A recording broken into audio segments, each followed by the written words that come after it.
Hey everybody, the pose of the month this month is dancer pose, Natarajanasana.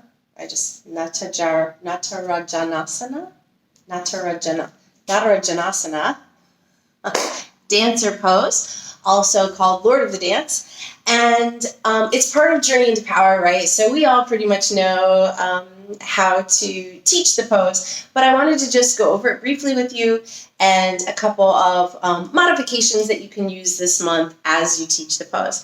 So dancer pose is really good for building focus and concentration, proprioception, and body awareness. It strengthens the back and the core and stretches the chest and the shoulders. So it's one of those full body beneficial poses that we do teach in almost every class, right? So for basic dancer pose, just have them pick up one foot, one arm up, and look up, find focus. This is a great place to start.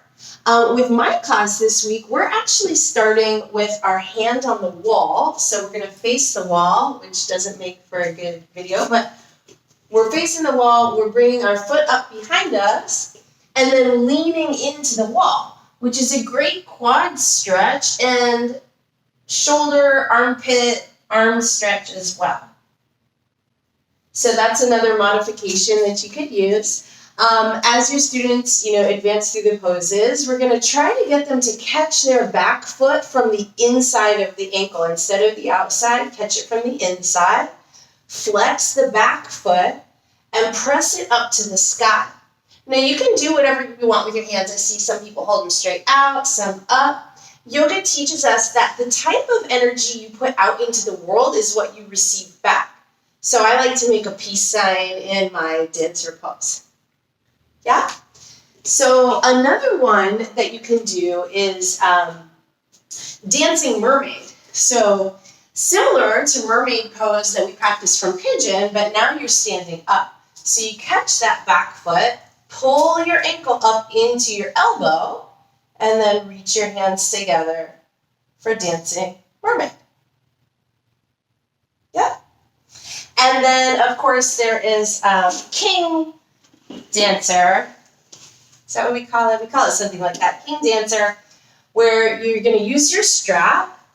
So have your students step through with one foot, catch the ankle with the other foot, bring your arms up overhead, and you're going to start to inch along the strap to pull your hands closer to that foot. Cool. So those are a few different modifications for dancer pose, Natarajanasana, something like that. Drop a message in the thread if there's another modification that you like to teach, because there's other ways you can do it too, right? Like, so from chair pose, from chair yoga, seated in a chair, you can also do dancer pose. On the floor, for yin class, it might look more like a modified cat's tail pose, all right, where you're laying down on your side and reach for that back foot. So this can be incorporated in many different classes. So comment if there's a particular modification that you think is beneficial and would help. And enjoy dancer pose this month, okay?